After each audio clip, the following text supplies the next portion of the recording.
Bueno, pues estamos en la última sesión de este seminario que tenemos en torno a los géneros líricos mágicos.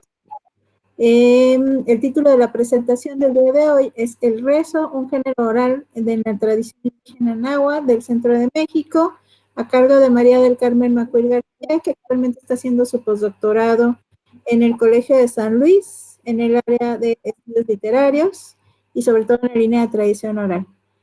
Muchas gracias, Carmen. Acabo de caer en la cuenta que no te pedimos tu semblanza, pero te voy a pedir que por favor la pongas en la página, junto con la bibliografía que tienes sobre los temas que trabajas, para que podamos todos leerte un poco, ¿no? Te cedo la palabra, Carmen, adelante. Y cuando necesites que te apoye con el PowerPoint, me dices si yo lo proyecto. Claudia, muchísimas gracias. Pues buenas tardes a todos los compañeros. Gracias por el esfuerzo de estar en esta última sesión del año. Ya sabemos que todos queremos algo de vacaciones, ciertamente. Bueno, pues yo voy a poner ahí en la página un poco más detalles de lo que he estado haciendo. Yo de formación soy etnóloga.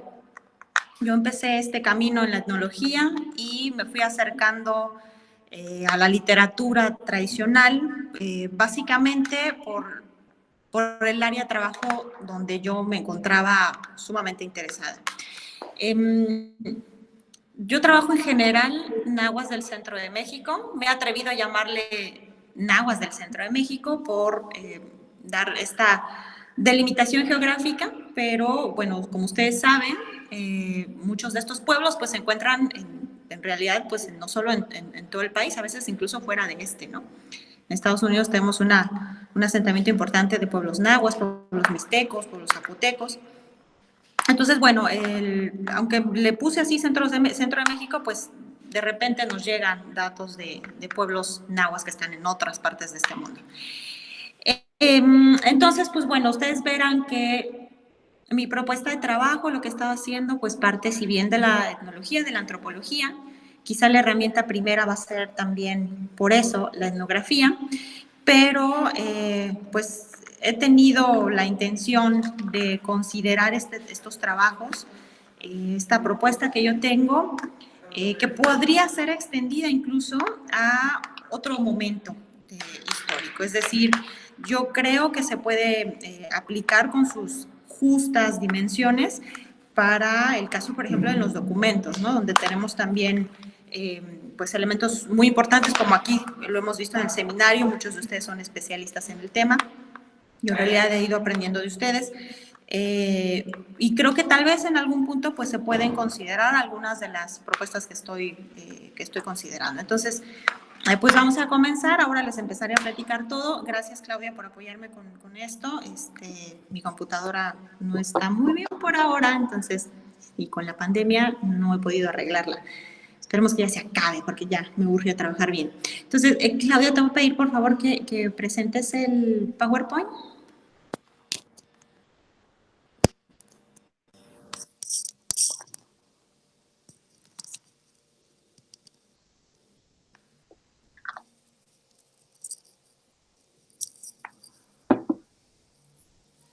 Bueno, les voy adelantando un poco en lo que puede aparecer en pantalla. ¿A qué me refiero con esto? Bueno, le puse el rezo. ¿Sí lo veían? Perdón. Ok, entonces... Ahora ahí ve, ¿lo ves? Gracias. Sí. ¿Ya lo pueden ver? Sí. Muchísimas gracias. Por favor, vamos a ver. Sí, entonces la primera diapositiva, por favor. Es que a mi teléfono todavía no aparece, pero bueno, no hay problema.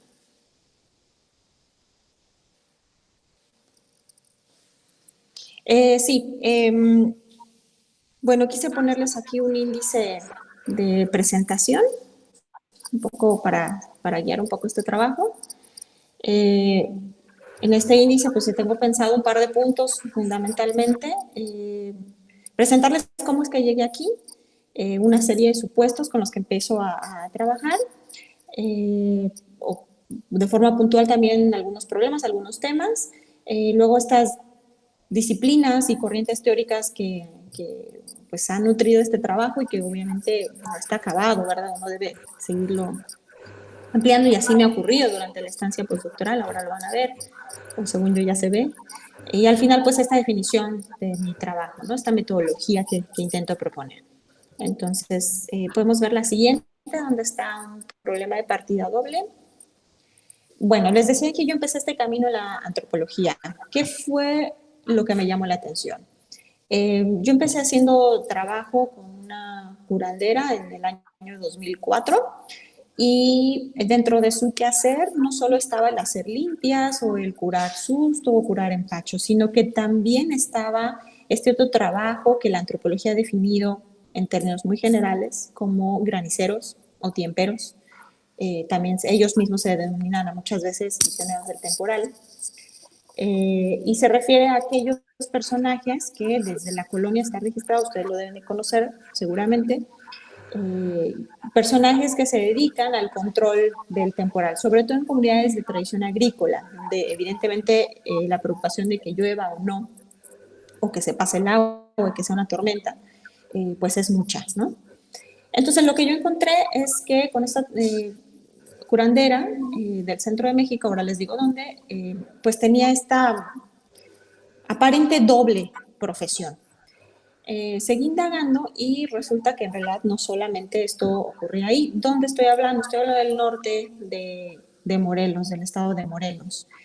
Esta cualidad dual la tienen muchos especialistas en pueblos como en Tlayacapan, en Ecopualco, en Hueyapan, que ya está a las faldas del volcán, y el lugar donde yo en particular trabajé es en Tepoztlán.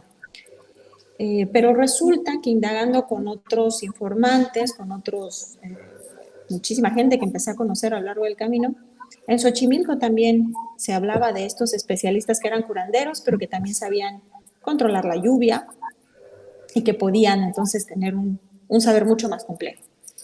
Podemos ver la siguiente, donde intenté hacer unos dibujitos para no aburrirlos. Pues sí, para que vean así tantitas imágenes. Y hay dos fotos más. Bueno, entonces la pregunta era, ¿qué pasa? ¿No? La antropología dice, veía que esto no era tan así, sino que más bien era una cosa un poco más compleja, que a lo mejor no tenían esa denominación los curanderos, es decir, llamarse granicero, pero que hacían todas las actividades que tenía un granicero. Y con los graniceros uno va y ellos resulta que también son curanderos. Entonces me hice la pregunta de qué es lo que estaba pasando. Con eso en mente, pensé en al menos un par de propuestas. Vamos a ver la siguiente, por favor.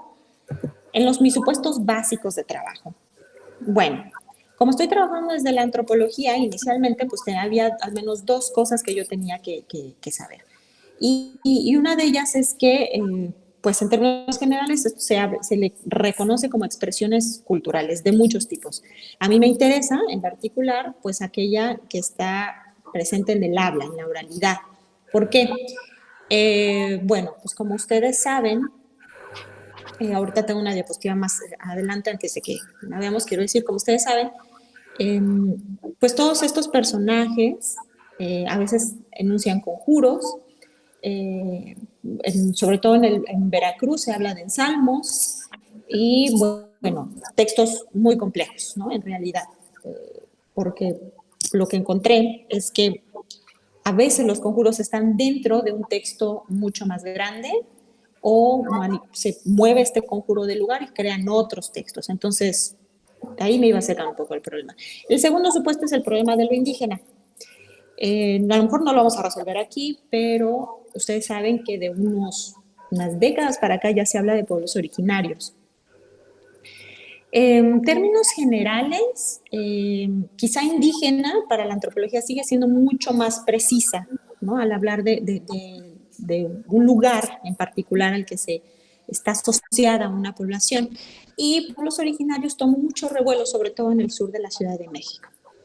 Realmente no son opuestos, desde mi perspectiva. Pueblos originarios quizás es un término mucho más colectivo, indígena quizás un poco más concreto para ciertas poblaciones. Y bueno, pues ustedes sabrán la duda que esto puede causar, dado que pues mi profesión era esa, ¿no? Pues estudiar etnias, ¿no? Dice la etnología. En el caso de México, puede ser de forma muy sintética, quiero mencionar que ¿qué pasa con el caso de México? Y creo que no solo para México, sino aplica para toda Latinoamérica y para todos los pueblos que han pasado por un proceso de colonización. Hay una fuerte tendencia aún de pensar lo indígena como puro, ¿no? Y hay antropólogos, compañeros que siguen buscando como lo indígena puro, ¿no? ¿Dónde está lo mesoamericano? Hoy, ¿no? Cuando han pasado cuántos siglos, cuando pasó la colonia, cuando vino aquí una confluencia importante de muchas tradiciones, pese a eso se sigue buscando como esto puro, ¿no? No comparto esa idea, no creo que podamos encontrar cosas puras, ¿no? Ni aún en aquellos pueblos que fueron los conquistadores, ¿no? Eso sería reducir realmente la realidad de los pueblos. Y lo segundo es que en esa consideración del problema de lo indígena, todo mi trabajo está permeado por eso, por la presencia de la historia, por repensar pueblos que no pasaron del pasado mesoamericano como sin ver todo este proceso colonial, sino que dentro de ellos hay toda una readaptación, resignificación de numerosos elementos que, como ustedes han visto, pues llegaron del viejo continente principalmente, aunque no exclusivamente.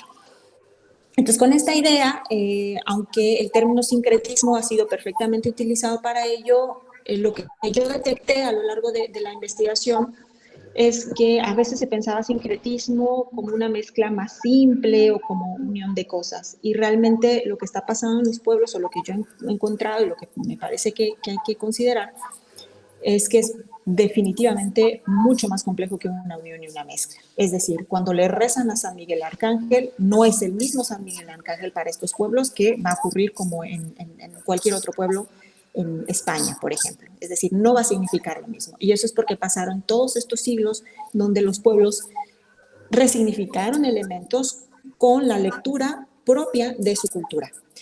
Y, insisto, es un proceso muy complejo, o en realidad una suma de procesos que no podemos ignorar. Con eso en mente, para mí, trabajar el problema de lo indígena y del habla o de la oralidad, pues tenía un par de retos. En estos temas y problemas que ustedes tienen ahí en pantalla, pues comencé a acercarme entonces a distintas disciplinas, a distintas corrientes teóricas, para preguntar qué más, dado que la antropología no me estaba dando una respuesta. Esa es la verdad. La antropología está trabajando un poco, claro, con la oralidad, se habla de la etnografía, pero no había trabajado como tal el texto, ¿no? Dedicarse a los textos, como ocurre en la literatura, ¿no? Por ejemplo. Entonces, bueno, tengo ahí anotado una serie de temas, ¿no? De que se van a ir particularizando. Tenemos oralidad, algunos han llamado actos verbales, otros complejos verbales, y bueno, está el problema de la comunicación y del habla en general. Como siguiente tema y problema, pues está presente el sistema de creencias que, como ustedes saben, pues siempre son el marco de referencia para la mayoría de estos actos verbales, ¿no? Y por supuesto, el problema de la tradición oral, este gran tema que no solamente pues ha hecho eco en la literatura, sino ahí sí también la antropología ha intentado hacer el intento de decir algo un poco. Podemos ver la siguiente, por favor. En la siguiente, pues está mi planteamiento inicial, ¿no? O sea, el habla es un acto definitivamente complejo, es tanto un hecho social como un hecho cultural. Puse ahí entre paréntesis estético porque pues voy caminando hacia allá, hacia la definición o identificación de rasgos formales, de rasgos estructurales en los textos que se presentan en determinadas circunstancias. ¿Por qué empecé por ahí? Pues porque esa era la mejor manera de romper la barrera entre las denominaciones de los especialistas. No importa si se llama curandero o si se llama granicero. Ambos tienen la conformación de un discurso especializado que bajo ciertas circunstancias va a tener un valor, va a ser reconocido y se espera que la presencia de este discurso resuelva problemas concretos de una comunidad. Entonces, bueno, ustedes saben que la tiene esta capacidad, esto lo dice muy claro Bakhtin, y es uno de los principales autores que yo he retomado. Vamos a ver la siguiente, por favor. Aquí tengo un cuadrito Lo explica muy bien Alfredo López Austin.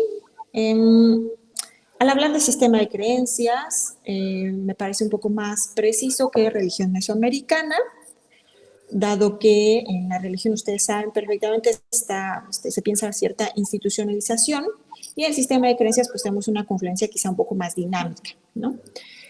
Esto es lo que tengo en mente cuando me enfrento a los textos en el norte de Morelos.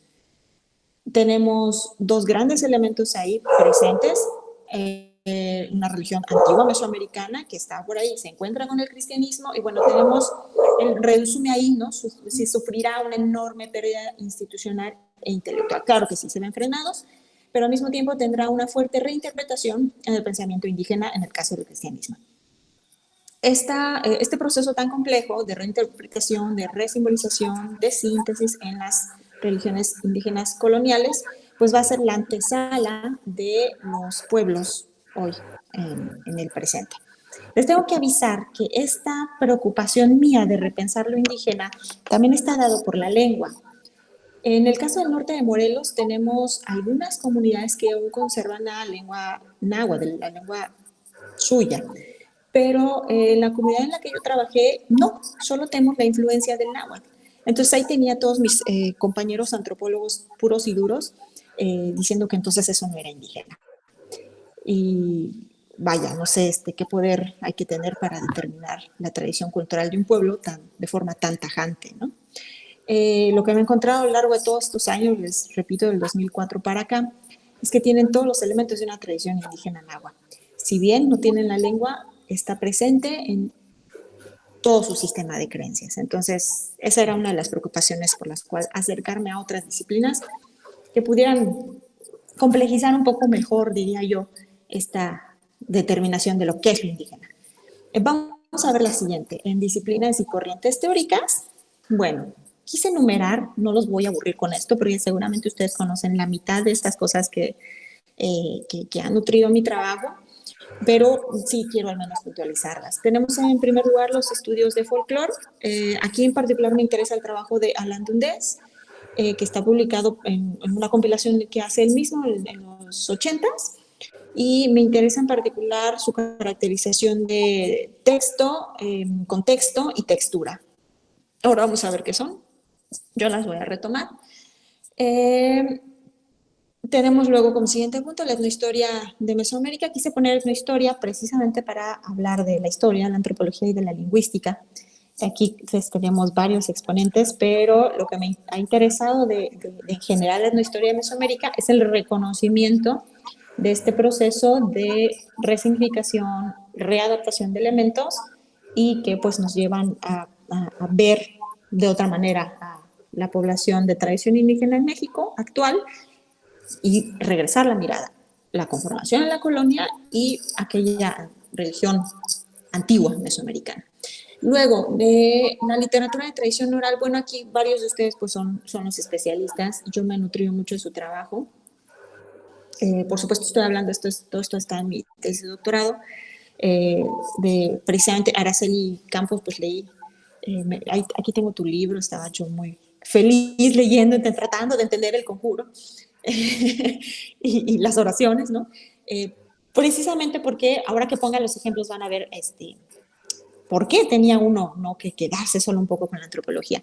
¿Qué me interesa mucho la literatura de tradición oral? Pues esto, la forma en la que se despojan un poco de la historia, no porque no sea valiosa, o de lo cultural, no porque no sea valioso, sino porque el trabajo inicia desde el texto. Y en la antropología empezamos al revés, ¿no? Venimos de la cultura, acercamos a las distintas expresiones concretas de la cultura, como lo es la literatura. Bueno, luego tengo la semiótica y el formalismo ruso. Sí, me azoté durísimo con Bakhtin, con Voloshinov y Yuri Lotman.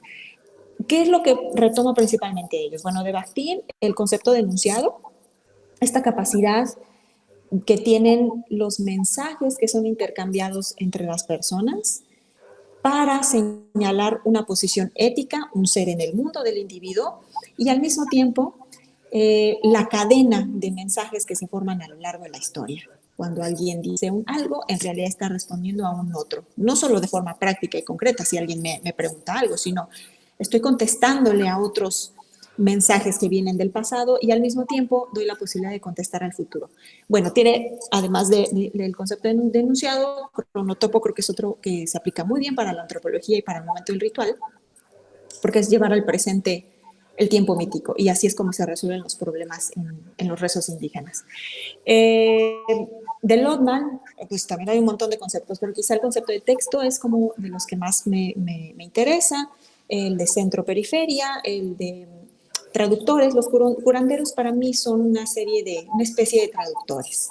Ellos fueron los especialistas que a lo largo de la colonia recibieron, no solo ellos, pero quiero decir que ellos en particular readaptaron, resignificaron muchos de estos géneros que vienen desde el medievo y le dan este otro giro y, bueno, son ellos quienes hoy por hoy pues usan muchos de estos textos, muchos de estos géneros, ¿no?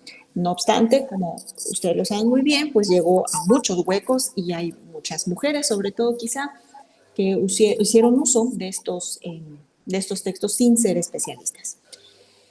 Bueno, ¿quién más tenemos? Bueno, ya de forma muy puntual la antropología lingüística, que fue llamada en algún momento la etnografía del habla, etnografía de la comunicación. Aquí retomo en particular el trabajo, por supuesto, de Delhaims, que es el fundador de esta corriente, por ahí del año 62, 63, primeras publicaciones, 64 formalmente, y de ahí para el presente. También Alessandro Duranti, quien también ha hecho trabajos muy recientes sobre la antropología lingüística. ¿Qué me interesa de la antropología lingüística? Pues es el primer intento de la antropología de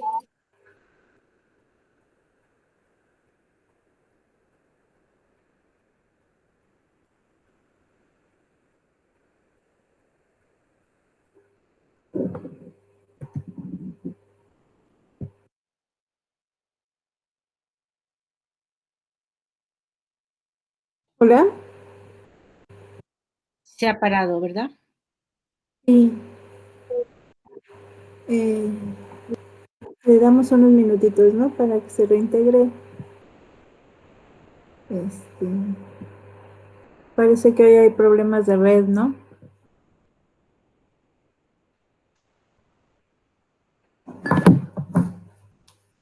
Me hizo reír Carmen con lo de Bakhtin. Todos nos azotamos con Bakhtin en algún momento.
Hola, Carmen. Perdón, el internet me juega una trastada, güey. No te preocupes. Perdónenme. Déjame volver a proyectar, ¿va? Sí, no te preocupes. Mientras. ¿Me puedes avisar si se ve? Porque hace rato dejé el micrófono abierto y se oía mi chom chom porque estoy comiendo un chocolate. No, olvídate, no ella, yo. Qué antojo chocolate.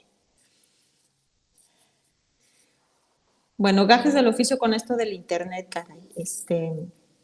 En lo que Claudia me hace el favor de volver a proyectar, pues les estaba contando yo, gracias, perfecto, sí, ahí se ve, que de esta definición de tradición oral, pues que realmente lo único que yo quiero agregar es no olvidar problemática histórica para pueblos colonizados, ¿no? Como en el caso de México.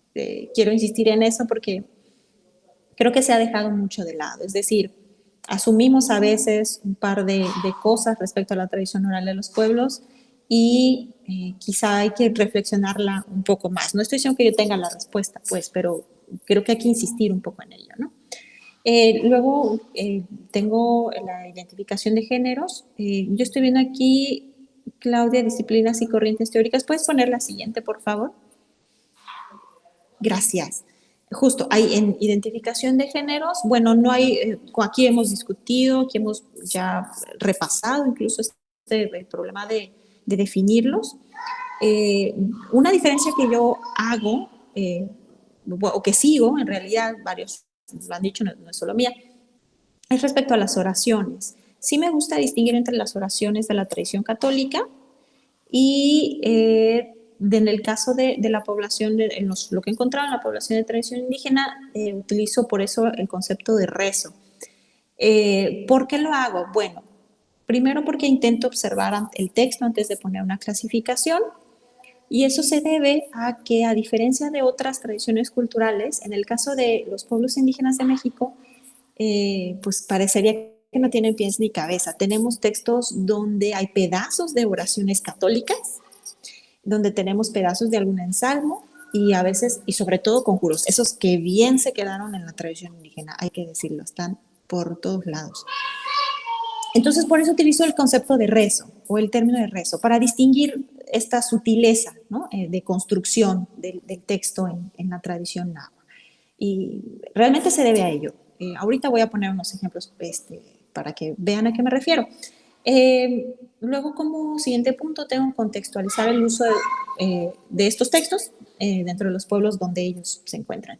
Por supuesto, la consideración de la lengua, del sistema de creencias, decía yo, los datos concretos históricos cuando se tienen y los datos etnográficos también cuando es el caso. Claro, estoy hablando en este caso desde pueblos del presente, pero creo que podría aplicarse hacia el pasado. Por favor, la siguiente, Clau. Bueno, no sé si se ve bien, pero intenté sistematizar la propuesta general de trabajo. Considero que podemos hablar de tres tipos de contexto. Uno es el contexto etnográfico, es decir, si ahorita tuviéramos la posibilidad de ir a visitar a la curandera con la que yo trabajé, ¿qué estaría pasando? Justo en ese momento, cuando ella está trabajando, cuando está haciendo una limpia, este es el contexto que le llamo yo etnográfico, es el in situ, en el momento justo de la enunciación, de la ejecución. Un contexto sociocultural, que es el marco, es el sistema de pensamiento que rodea a la situación etnográfica. Por ejemplo, si está curando, pues nada, será el sistema médico indígena, el contexto sociocultural. Si estuviéramos con el granicero, decíamos, pues sería el gran sistema de la ritualidad agrícola. O sea, no hay mucha ciencia en ella. Luego tengo otra categoría, el contexto situacional precedente. Este es el antecedente o la situación inmediata que motiva la enunciación de un rezo. Es decir, yo me enojé con un alguien porque me vio muy feo, entonces me enfermé y entonces él me hizo mal de ojo, voy donde la curandera y yo reconstruimos ese evento y me dice, lo que pasa es que te enojaste con fulana y te vio feo. Ese sería el contexto situacional precedente. ¿Por qué importa? No solo por el chisme, sino porque a veces va a mediar qué tipo de texto vamos a utilizar, o cómo, o con qué materiales, de qué forma, si vamos a insistir más, si en el momento de rezar vamos a decir el nombre de esa persona que te puso mal de ojo. Por eso importa ese contexto situacional precedente. Y luego, bueno, lo que creo que podría ser más interesante para este seminario, pues es mi definición de géneros corpo-orales. Ya sé que es muy obvio, que es el cuerpo, ¿verdad? Que es la voz, pero esto a veces también se ha olvidado un poco. La presencia de la voz es apabullante, lo sabemos.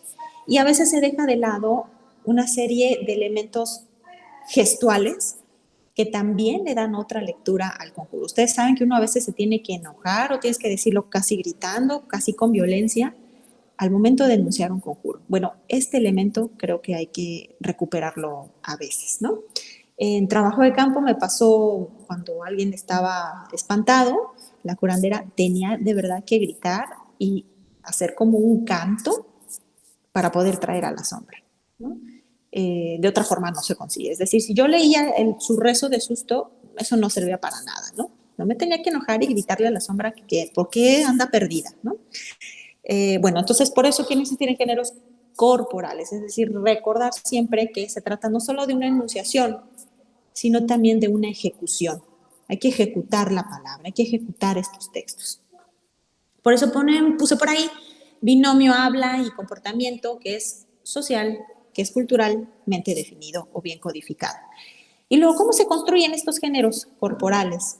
De dos grandes elementos, la textura, el texto se va a construir del enunciado, un poco pensando en Bakhtin, que es lo dicho, que es el contenido, que es el mensaje, y la textura es lo que Alan Dunde se refería como a los elementos lingüísticos del texto en sí mismo, las palabras, ¿no? La voz, el conjunto de formas lingüísticas y formas de enunciación concretas. Aquí es donde evidentemente la literatura de tradición oral tiene muchísimo que decir, puesto que han definido muy bien, por ejemplo, las repeticiones, las enumeraciones, las figuras retóricas. Bueno, todo eso sería la textura. Y puse ahí como segundo elemento el cuerpo persona para insistir en esta gestualidad, en estos movimientos que van a acompañar siempre la enunciación. Es una ejecución, decíamos, con todo el cuerpo. Vamos a ver la siguiente. Ahí está. Entonces, pues, un poco para sintetizar, pues ya habíamos dicho que el habla es todo un acto complejo, ¿no? Que es un hecho social, que es un hecho cultural, pero en el caso específico de estos géneros mágicos, es todo un complejo de saber hacer, de saber crear. El saber hacer estará dado por el saber decir, qué cosas decir. Yo insisto, como les he dicho, que uso la palabra rezo, pues sería un saber rezar.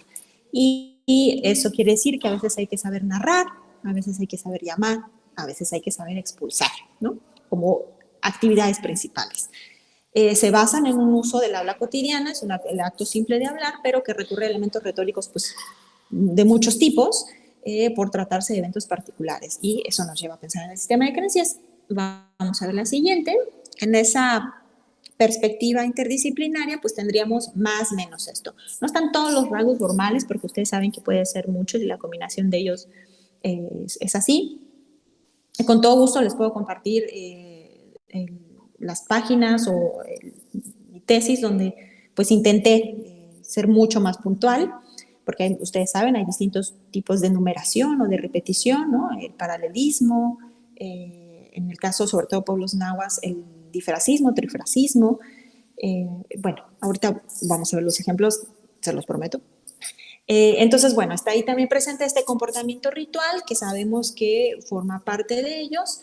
En términos generales, lo que yo he encontrado, muy sencillo, y como lo han dicho otros autores también, entre ellos, sobre todo Alessandro Lupo, para la Sierra Norte de Puebla, en estos rasgos estructurales, pues en general los rezos se conforman de una gran sección de inicio, una gran sección central y final. Puede repetirse en la sección central un par de veces, puede intercalarse con algunos elementos o fórmulas muy comunes en el inicio, y a veces la sección final puede ser muy casi obvia, ¿no? A veces sí se agradecen las entidades, muchas veces no. Está implícito en el gesto, por eso decía la importancia del cuerpo. Y vamos a ver la siguiente, son fotitos para que se diviertan un poco conmigo. Esa es la curandera doña Flavia en acción. Esa es una foto que está haciendo justamente a la misma persona. Son dos tipos de limpias, una es con el fuego, otra es con el huevo. Entonces mi interés está ahí, justo en el momento en el que se está enunciando una serie de palabras, un discurso muy particular, en este caso pues para resolver algún padecimiento de salud. Y podemos ver la siguiente. Es una foto justo cuando está curando sombra, cuando está poniendo susto, cuando la está llamando. Y fíjense, tiene que ser al oído, porque tiene que escuchar la sombra donde quiera que ande, que venga. La primera vez que yo lo oí, esta ya era como no sé, como la octava. La espantada fui yo. De verdad, es un canto. Sí, yo salí así con cara de wow, ¿no? De verdad hay que ser especialista y tener voz para decir las cosas que dice la curandera.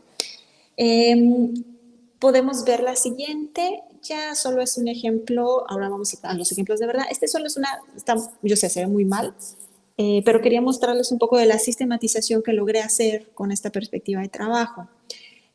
Como yo les decía, parece que no hay una definición clara entre uno y otro especialista. Le puse entonces por eso curar.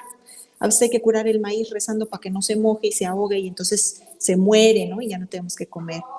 Y hay que curar al cuerpo. Esto está obviamente basado también en la suposición mesoamericana de que el cuerpo humano es como el maíz. Entonces, pues bueno, eso también rompe la barrera entre uno y otro especialista, ¿no? Tienen que curar la vida, diríamos. Muy bien, ahora pues, vamos por favor al PDF. Les quiero mostrar unos ejemplos de los rezos y la forma de trabajo que implicaría entonces esta metodología. Primero hay por ahí un cuadro que yo les decía que el ensalmo está pues ahí presente, esta denominación. En Puebla, en Veracruz se utiliza a veces esta denominación y a veces esa es la traducción del náhuatl, de ensalmo, y pues no significa ensalmo. En realidad a veces son frases y tiene que ver con limpiar con el saumerio o pagar una deuda. Y pues digamos que ese es un sentido bien distinto al que hemos conocido de ensalmo. Bueno, eso es para mostrar un poco que pese a que no hay, en el caso donde yo trabajé, textos náhuatl o de lengua en lengua náhuatl, pues la influencia sigue estando presente a veces para las mismas denominaciones. Vamos a ver, por favor, los ejemplos. Claudia está justo más abajo, si puedes pasar un poco el PDF. Un poco más. Les digo nada más para mostrárselo, pero cuando quieran yo puedo mostrarles más. Bueno, ahí está, el primerito. ¿Qué tenemos? Bueno, este texto es en realidad solo la primera parte de un rezo que consta de 4, ahí lo veremos en párrafos. Considerando, según yo, esta metodología de intentar recuperar y darle su lugar al estudio de los textos, pues empieza desde cómo lo escribimos, que ustedes saben que a la letra escrita recuperar todos los elementos de la voz es complicado. Entonces, quizá un mínimo esfuerzo, desde mi perspectiva, pues es buscar otra forma de organización del texto. Así es como está presentado, es un texto de los años casi ya 50, según yo dice 49.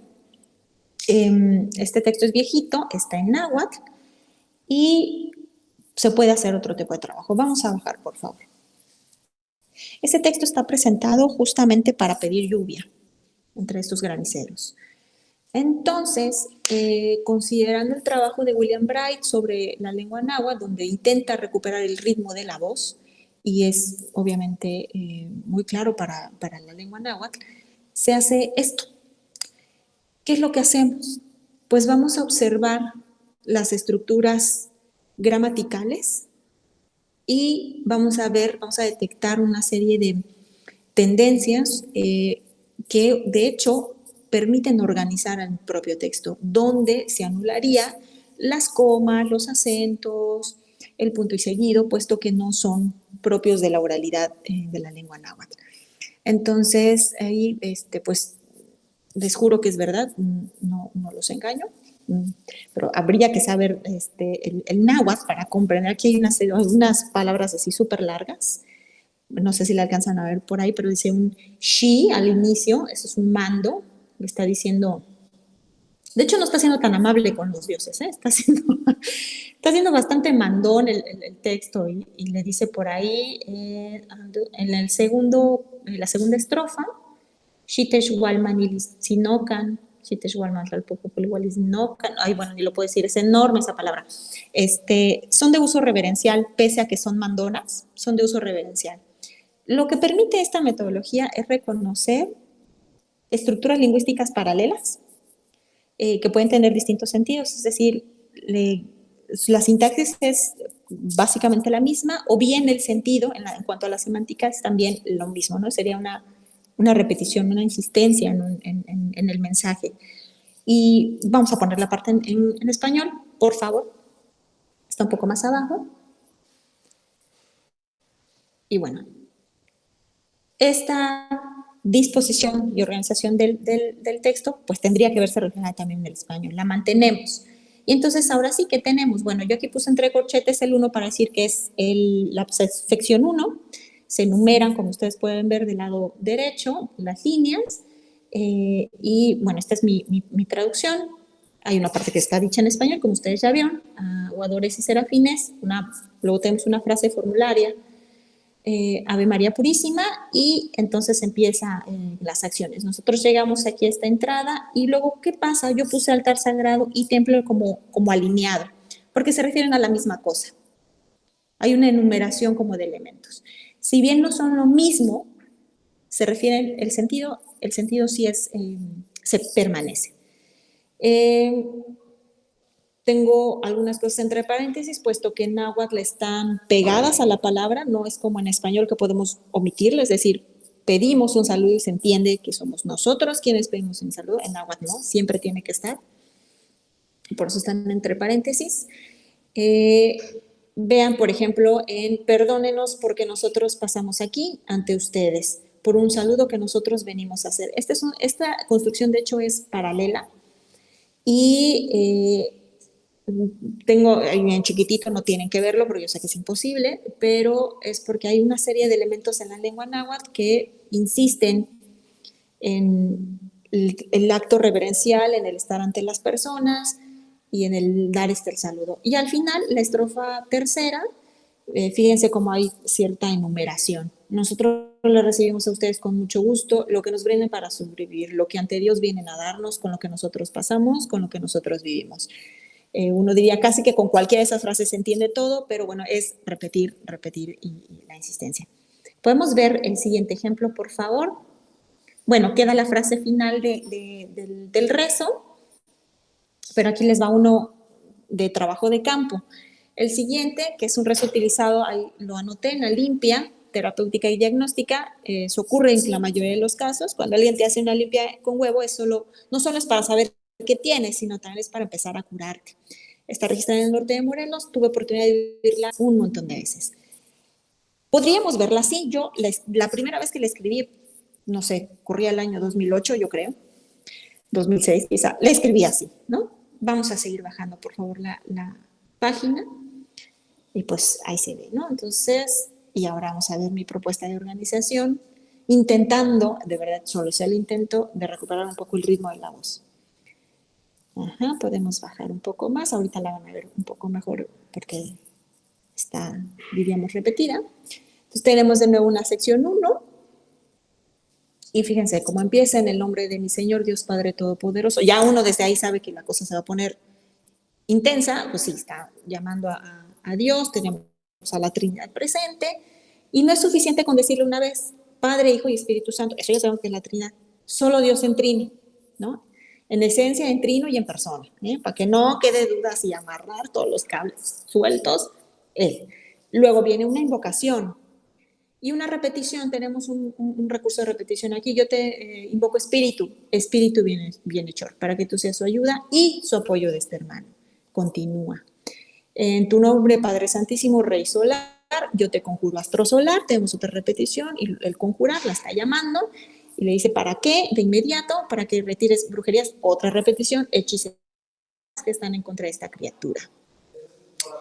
Luego tenemos el fuego, o fuego divino, fuego de todo el mundo, fuego de la vida y de la luz de los mortales. Aquí es una poderosa invocación a Dios. Sigue siendo Dios. Entre los pueblos de tradición indígena, Jesús es el fuego, Jesús es luz, es el sol.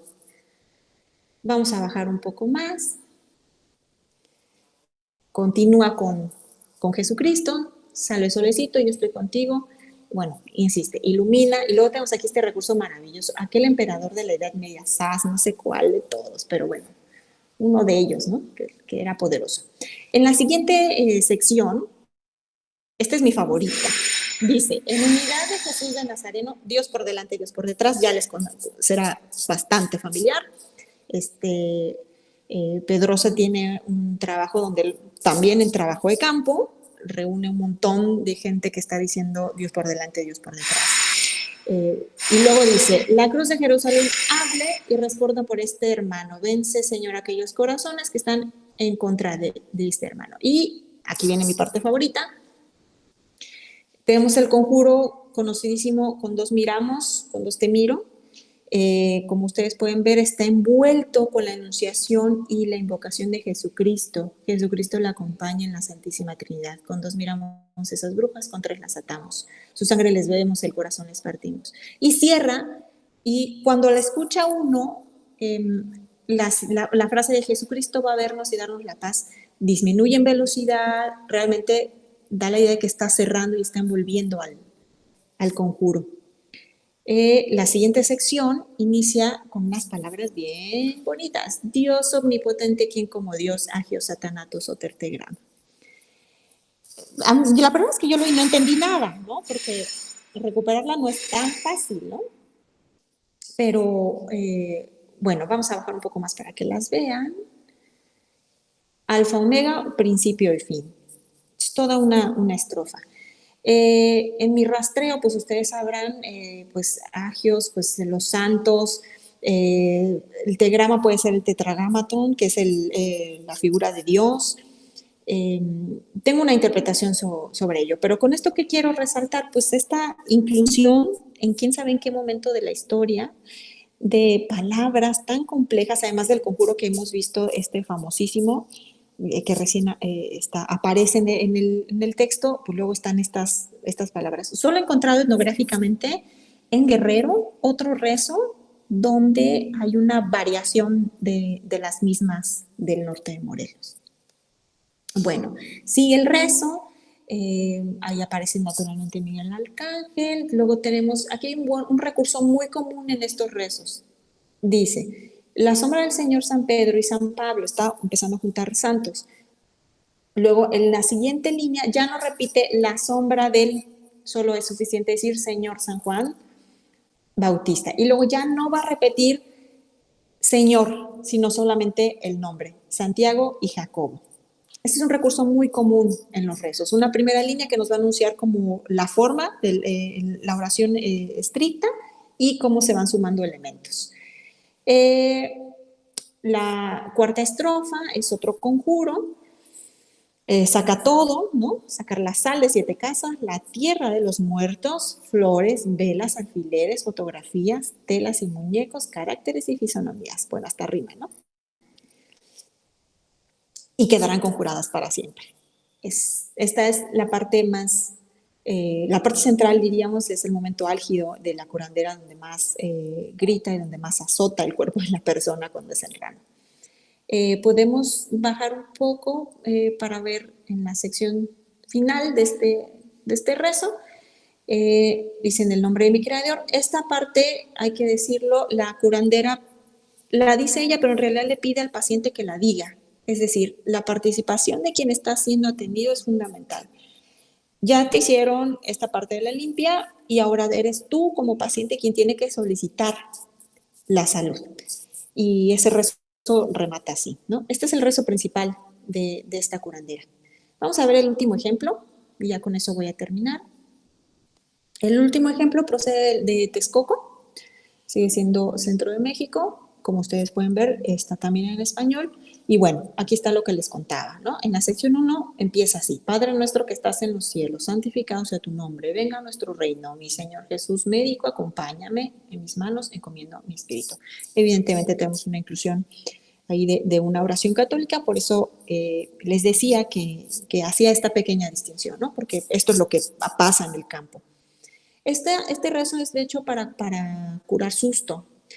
Y bueno, todo el texto, como ustedes lo pueden ver, hay una serie de repeticiones, que es una forma de afirmar que las cosas se están haciendo. No es, en algún momento te vas a curar, no es, en este momento va a regresar tu espíritu, ya está sana, es decir, se resuelve el problema, ¿no? En el que está metida o comprometida la salud de la persona. Entonces, bueno, lo que he intentado hacer en esta presentación es sintetizar un poco los problemas que creo que uno no puede olvidar al enfrentarse a estos textos. Naturalmente podemos estudiar solo el conjuro, yo misma lo he hecho, he caído en esa tentación y solo ver el conjuro, pero forma parte finalmente dentro de un texto más grande, ¿no? En donde hay otros elementos con los que están relacionados. Entonces, bueno, Este ha sido un intento por también tener una perspectiva interdisciplinaria, por aprender de otras disciplinas y pues que pueda ser palpable, que pueda ser visible, ¿no? Y poder decir un poco más. A lo largo del trabajo, donde se veía, donde habían registrado rezos, pues lo común es que registraban solo un pedacito o todo hacía letra corrida, ¿no? Y según yo, pues no es tan útil a veces para poder estudiar o hacer preguntas incluso sobre cómo estudiar estos textos. Entonces, pues bueno, esta propuesta que, insisto, ahora he tratado de sintetizar lo más posible, eh, pues se refiere a eso, intenta recuperar eso, no olvidar todos los elementos que pueden ser estudiados en un texto y luego hacer este diálogo con el sistema de creencias, con la cultura, con el momento de la enunciación, con el cuerpo y pues darnos una mirada distinta, si no esclarecedora, pero sí distinta al estudio de estos materiales. Y bueno, ya, con eso concluyo.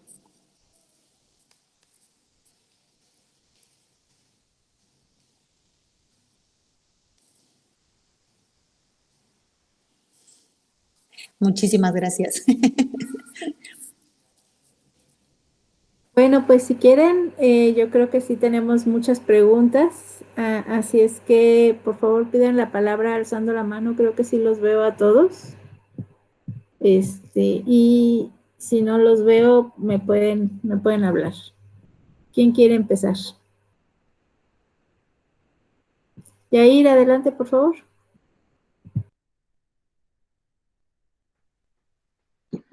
Hola, muchas gracias por tu conferencia, Carmen, fue muy ilustrativa. En varios de los ejemplos que tú propones me encuentro con características similares que yo también, con las que también me topé durante la revisión que hice de los conjuros amorosos para mi tesis. Una de ellas que me llamó la atención en particular es un caso que también está, bueno, documenta Christopher A. Faraone en su libro Ancient Greek Love Magic, al respecto de que en algunas composiciones de estas clases suelen incorporarse géneros cercanos a ellas como una forma de hacer que que el texto, en este caso la oración, funcione de alguna forma particular, ¿no?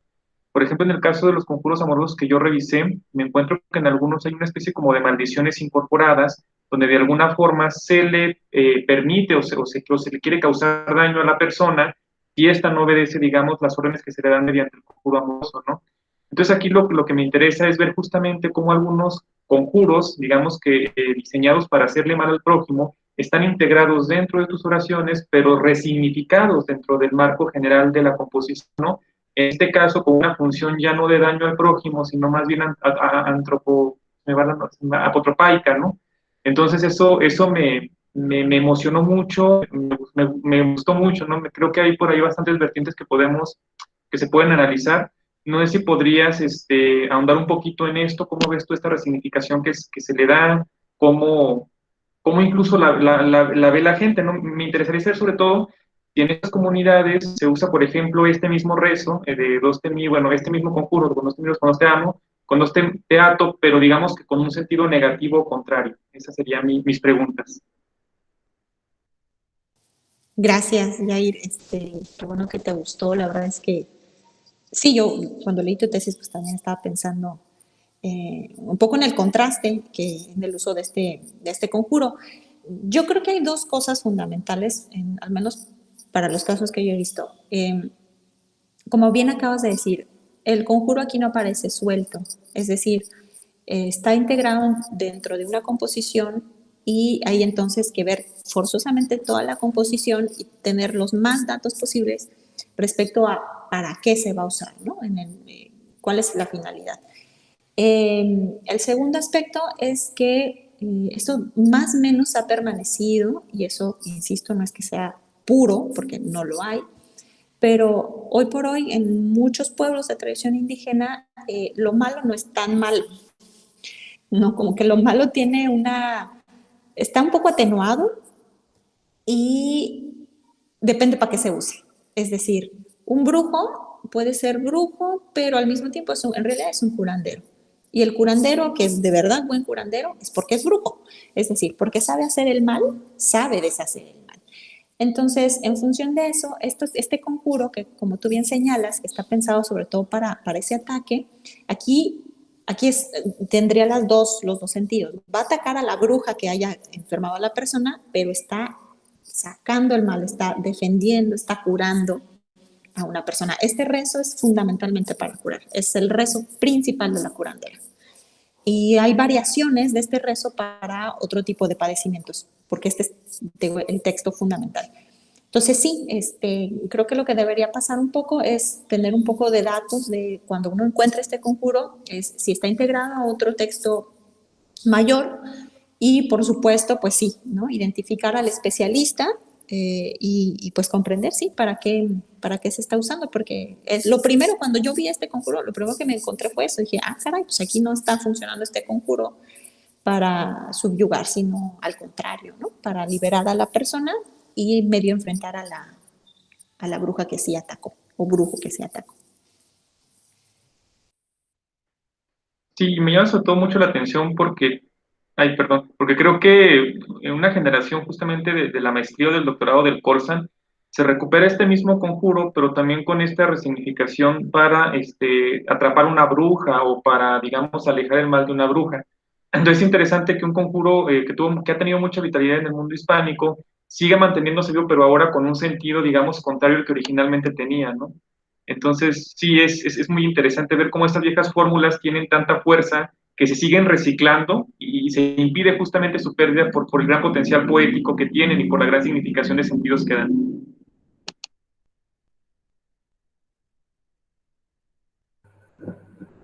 ¿Alguien más? Araceli, ¿tienes cerrado el micrófono? Sí, así no me vas a escuchar, ¿verdad?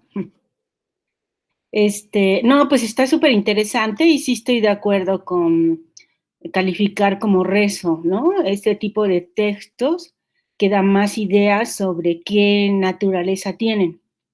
Tal vez habría que añadir que finalmente, y tal vez no nada más para lo indígena, incluso para la magia actual y posiblemente otros tipos de magias de otras épocas y otras culturas, parece ser que es una literatura moldeable, ¿no? Maleable, ¿no? En la que se pueden incorporar otros elementos.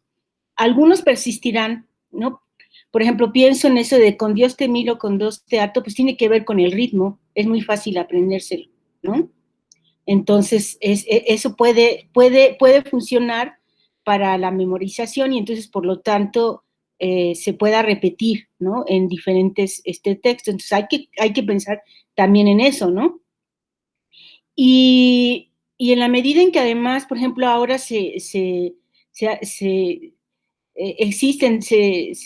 hay un fenómeno, ¿no? Por ejemplo, de la santería y todo esto, igual a lo mejor integran desde palabras en náhuatl, de santos, o sea, todo este tipo de literatura es así, ¿no?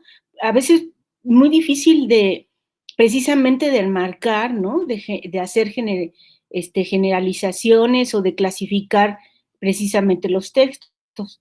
Lo que sí parece funcionar muy bien para la literatura náhuatl es este término de rezo, ¿no? Yo pienso que ya cuando haces la traducción sí podrías puntearlo, ¿no? Porque ya es una traducción al español, porque según entendí, no, en el náhuatl no hay puntuación, ¿o estoy mal?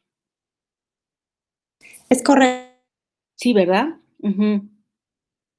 Sí, no quise detenerme ahí para no aburrirlos con el náhuatl, pero el náhuatl tiene un chorro de partículas para marcar pausas o cambios o bien oraciones subordinadas, Okay. Cambios de párrafo. Sí, el náhuatl tiene esas características ya. Ciertamente, sí, es verdad, a lo mejor en el español se puede poner, dado que ya está en español, pues merecería el uso de... Funciona para el español. Uh-huh. Así es correcto, sí, coincido. Y lo otro lo que decías al inicio de que, pues sí está sobre todo pensado como para el rollo indígena, Yo tengo la sospecha de que, pues bueno, habría que ponerla a prueba con mucho más textos, porque pienso que, exacto, que podría funcionar, como según yo, mi metodología es flexible, debería funcionar quizá también para otros textos, porque si bien pues yo trabajé con textos en español, o sea, son nahuas del centro de México que hablan español. Okay. Y entonces esa presencia debería de podernos permitir pensarlo en otros textos también en español. Lo que acabas de decir de la repetición creo que es muy valioso. Precisamente en el norte de Morelos, todavía para los años 40, todo el mundo hablaba náhuatl. Y este conjuro, como ustedes conocen, es mucho más viejo más atrás que 1940. Es decir, las personas que lo aprendieron en español.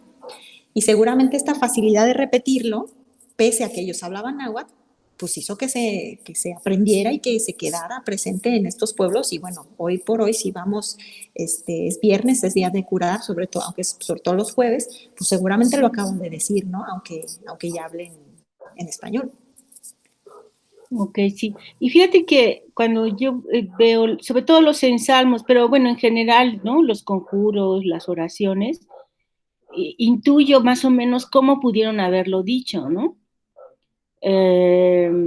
Incluso creo recordar que había ciertos conjuros que normalmente uno pensaría que se dicen en voz alta, al menos en voz alta. En algún momento encontré algo de que se susurraban. Entonces, bueno, a lo que voy es que en los archivos no tenemos la manera en cómo se decía, ¿no? Y tú lo que haces con esta investigación nos da una idea de cómo pudieron recitarse, ¿no? Que ha sido casi igual, por no decir igual, ¿no? Pero casi igual. Y entonces yo te preguntaría, ¿has hecho grabaciones? Porque sería buenísimo, ¿no? Escuchar cómo se dice un conjuro, cómo se dice una oración, cómo se dice un ensalmo. Tú has hablado de algo muy importante en la tradición oral, ¿no? La voz, ¿no? Y cómo esa voz tiene que ser muy bien manejada, manipulada por el hechicero, el curandero, para provocar algo, ¿no? Y yo tengo además, fíjate que la sospecha que podemos, se agregan tantas cosas tan a veces incoherentes en este tipo de textos, ¿no? Que puede uno ahí incluir cachicomula, bibilibabibibu o algo así, ¿no? Pero lo importante es, más que el significado, bueno, lo es, pero ya llega un momento en que es más importante la voz, ¿no? La entonación, la fuerza con la que se diga, el momento en el que se diga, es decir, que no solamente es el texto, sino lo que tú muy bien has señalado es la circunstancia que rodea todo esto, ¿no?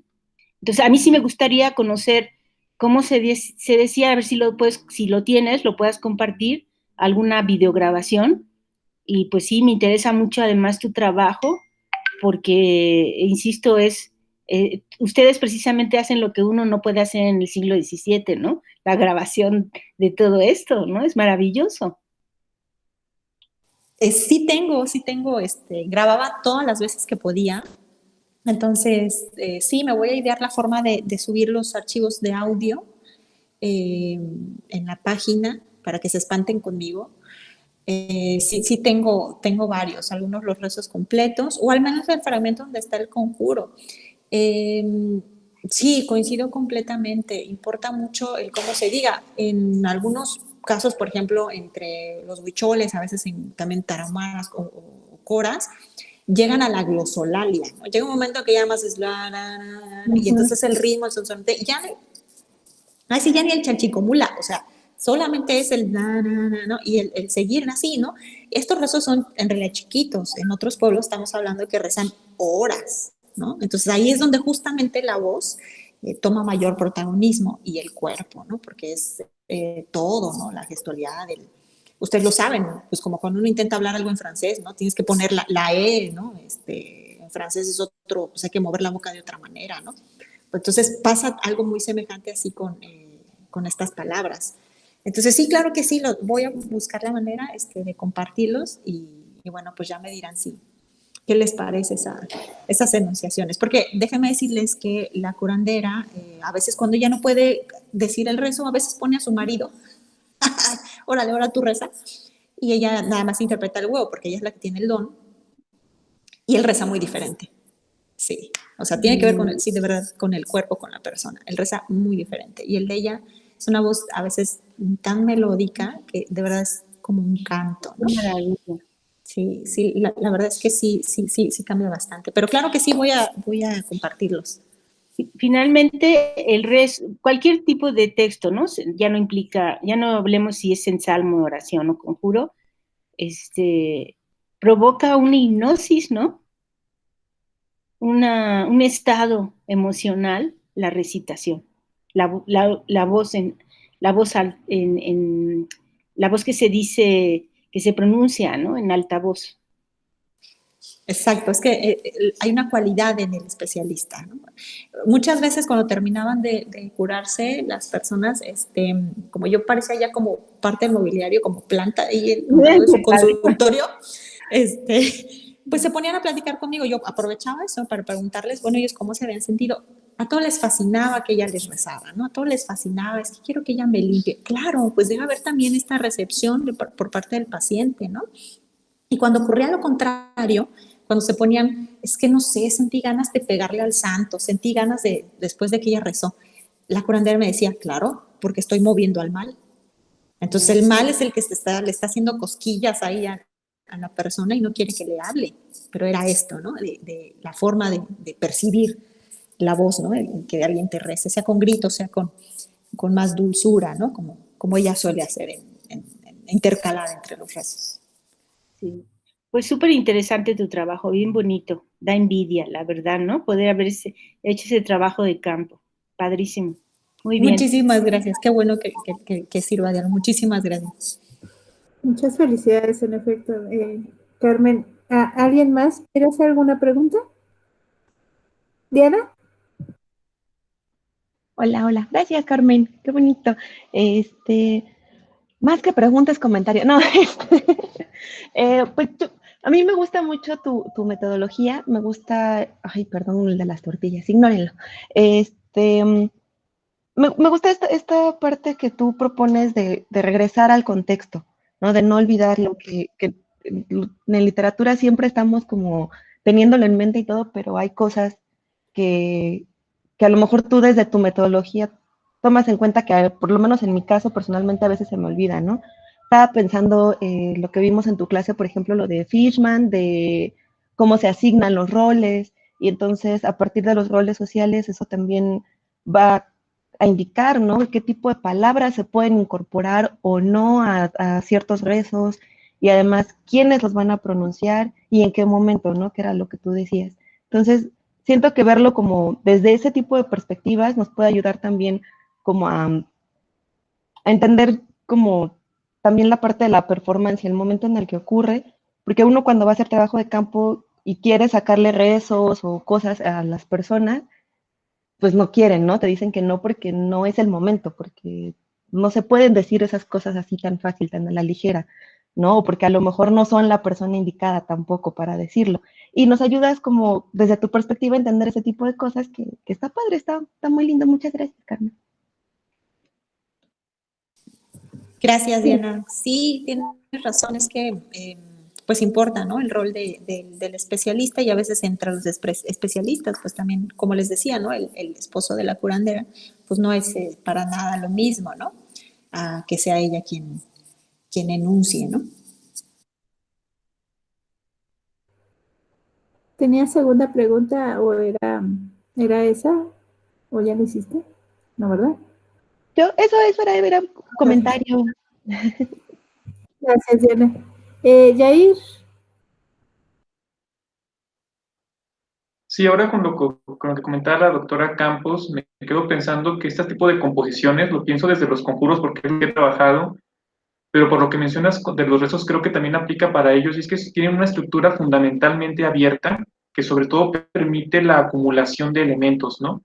Es un poco lo que ocurre con los conjuros que yo revisé, y es que en ellos realmente lo que importaba a veces era la gran acumulación de elementos que se forjaban en la estructura, un poco bajo la lógica que entre más seres se invocaran, mientras más cosas se dijeran, mayor era, digamos, el potencial mágico de la palabra, ¿no? Mientras más cosas se invocaban en un solo conjuro, mayor era su poder.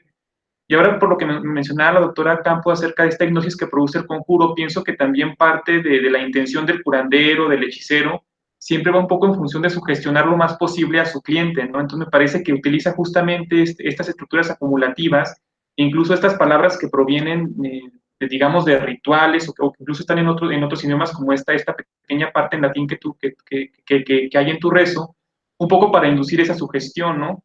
La posibilidad de que la persona piense que en realidad todo lo que está diciendo tiene un poder oculto, tiene una fuerza que lo ayudará a hacer un poco del trance en el que se encuentra la persona, ¿no?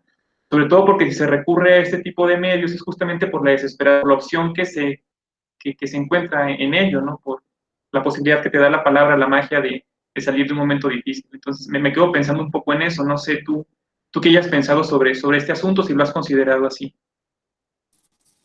Sí, sí, bueno, en estos rezos hay cierta acumulación, pero hay otros en donde sí, o sea, llaman hasta el alma de la hormiga y la nube y así como muy largo, ¿no? Sí, porque entre más llames, sí hay como que vienen más fuerzas a ayudar, ¿no? Lo segundo, que tiene que ver con una cuestión sumamente práctica, es que cuando se hace una limpia y si dura tanto el rezo, ¿qué pasa? Que el especialista pasa mayor tiempo cerca del cuerpo del paciente y eso le permite fundamentalmente explorar. Esa es la forma en la que se hace la auscultación en los sistemas médicos indígenas. O sea, no tenemos un estetoscopio, pero tenemos la palabra, esta larga letanía, como letanía, y entre más pasa el tiempo puede ver cambios de coloración en la piel, algún bulto, percibir algún aroma y sobre todo la actitud del paciente. Según yo, ese es el gran secreto de la lectura del huevo. La lectura del huevo es una representación simbólica de la auscultación, pero realmente lo que hace el curandero es que cuando está haciendo la limpia está cerquita del cuerpo. Es justamente cuando está explorando todo el cuerpo. Entonces, entre más largo sea, pues tiene más chance de averiguar qué es lo que está pasando, ¿no? Así que creo que son las dos cosas. Aquí les digo, yo puse estos ejemplos porque son los que yo tengo en campo, pero pueden ver muy bien el trabajo de Alessandro Lupo, los rezos que él recopila, o incluso con Signorini, Talo Signorini, por ahí de los 70s, pues son rezos como de 4 hojas, ¿no? O sea, de perdida, así, ¿no? Así, súper largos, súper largos. Y muchos son de diagnóstico, precisamente, ¿no? O sea, para llamar muchas más fuerzas, que sí, van a darle mayor peso a su trabajo, pero esta sí es interpretación mía, también van a conseguir explorar mejor el cuerpo de la persona, ¿no? A darse chance de hacer esa auscultación.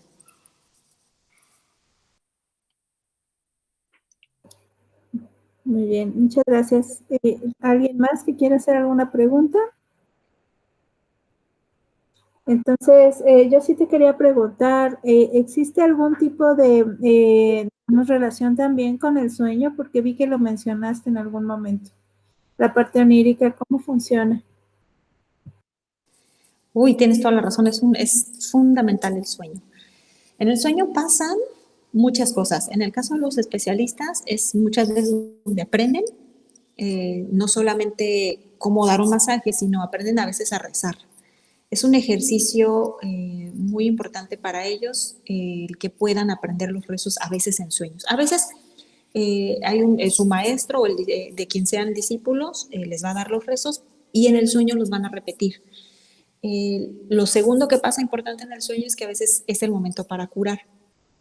Es decir, es donde se hace este viaje que tienen las almas, que esto es muy de los pueblos de tradición indígena, no morimos en el sueño, solo sale un ratito el alma, se va a pasear, se puede ir de fiesta, literalmente, o se puede ir a enfermar, o lo pueden atrapar. Y el especialista, pues tiene más fuerza que los comunes mortales como nosotros, así que ese especialista puede controlar su alma en el sueño y entonces viajar y hacer una curación en sueño y recuperar a la persona. Y se complementa con el rezo en el momento, ¿no? En el que tenga que curar al paciente.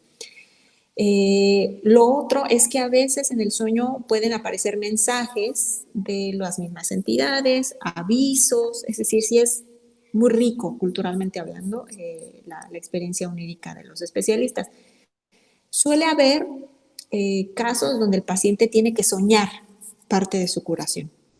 Y eso solo está dado una vez que se induce al haber dicho a veces estos rezos largos. Lo posterior a ello es que debes de soñar algo con tu curación. O bien, si fuiste a un lugar donde seguramente viven estas entidades, muchas de las entidades a las que se les pide la sanación, el paciente debe soñar, ¿no? Entonces, es un elemento compartido que refleja la relación médico-paciente, sí, pero es muchísimo más poderosa en los especialistas. Los sueños de la curandera, por ejemplo, pues eran así como el newspaper, ¿no? De todo lo que pasaba en la comunidad. Y pues me contaba, ¿no? Yo le preguntaba, y ahora soñé así, tal, o no, o ahora sí va a llover porque soñé tal, ¿no? Y luego, pues, más o menos, ¿no? Bueno, eran, o peleaban, ¿no? Una vez me contó que estuvo a punto de morir porque peleó con una bruja, ¿no? Que estaba curando a una persona y que esa bruja estaba muy enojada porque estaba curando a una persona, ¿no? Entonces que la fue a ver, ¿no? Y casi muere, y pues bueno, hay batalla, ¿no? Hay batalla en los sueños. Perdone, es que me recordaste una historia que me contaron a mí de una bruja que peleó con el diablo en una montaña. Y, y me imagino que fue así, ¿verdad? O sea, un rollo onírico. Muy bien, pues, ¿alguna otra pregunta? Si no, pues comentamos un poquito respecto a algunas de las conclusiones que hemos tenido. Con Yair me ha hecho el favor de recoger todas las conclusiones de algunas de las conferencias que se han vertido aquí y que vamos a subir, ¿verdad?, a la página web. Estamos decidiendo por WordPress ya definitivamente porque el sitio de aquí de Google no nos acaba de convencer. Y pues ahí es donde quisiéramos, en efecto, poner toda la bibliografía para que todos podamos, digamos, leernos y conocer nuestro trabajo, ¿no? Sobre estos temas y cualquier otro. Y también para subir las conferencias, o sea, esta conferencia que quede grabada y que pueda ser escuchada por quienes no nos pudieron acompañar el día de hoy. Muchísimas gracias, Carmen. Fue muy enriquecedor. A mí el tema me encanta, lo trabajas así con una pasión. Y por supuesto, como dice Araceli, es envidiable este conocimiento que tienes tan profundo de la zona y de las prácticas. Y pues sí, definitivamente yo creo que también la metodología es bastante interesante. Muchísimas gracias. Y, Gracias a ti. Perdón, nada más quería decir que me acordé ahorita que dijiste de lo que te contaron, que también puedo subir a la página. Yo hice una compilación, no son muchos, son como 94 rezos de distintas regiones. Pues nada, que para que estén ahí a consulta, ¿no? Pueden encontrar a lo mejor algo que sea de su interés. Y pues son datos etnográficos, no están trabajados así como yo he intentado, puesto que son realmente la compilación de los mismos. Es decir, están tal cual aparecen en la publicación, ¿no? O los que me pasaron que fueron de trabajo de campo, están tal cual fueron recogidos en trabajo de campo. Entonces, también lo voy a poner por ahí, tal vez no ahora, pero quizá después encuentren alguna cosa que sea de su interés. Y gracias, Claudia, por apoyarme con las presentaciones, porque, bueno, ya vieron qué me pasó. oye, si tienes maldiciones, eso es lo que a mí me interesa. Sale, pues muchísimas gracias a los que nos pudieron acompañar. Que tengan buen... Perdón, Claudia, ¿y cuál es la página? Habíamos abierto un sitio, no lo habíamos abierto bien porque estábamos, como digamos, en el esqueleto, y es un sitio aquí del Google, o sea, es larguísima la página, ni siquiera te la puedo decir porque tiene un chorro de signos y letras y demás. Entonces, Bueno, en cuanto lo tengamos, por supuesto que la compartimos, pero la compartimos para que ustedes sean administradores y puedan subir también su bibliografía y demás, ¿no? ok, En efecto, pues que sea útil para todos nosotros. ok, muy bien, muchas gracias. Pues muchas gracias por todo, también por estas reuniones, y ya inauguraremos un nuevo año la próxima vez, ¿no? Exacto, hay que hacer unos conjuntos para que todo el próximo año salga mucho mejor que este. Sí, porque el 2020 no. No. Sí No podemos, funcionó. más bien conjurarlo. Conjurarlo, sí. Bueno, muchísimas gracias. Felices fiestas. Y Felices fiestas, que la pasen bien y que tengan un buen año. Hasta luego. Muchísimas adiós. gracias también a todos. Un abrazo. Bonitas fiestas. Hasta y luego, gracias. felices fiestas a todos.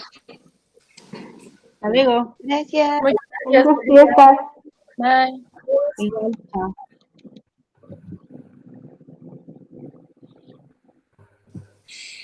Listo. Ay, muchas gracias, Claudia, de verdad, yo te conseguí así según la computadora y nomás no me salió, ¿no? Sí, pero bueno. Espérame, déjame detener.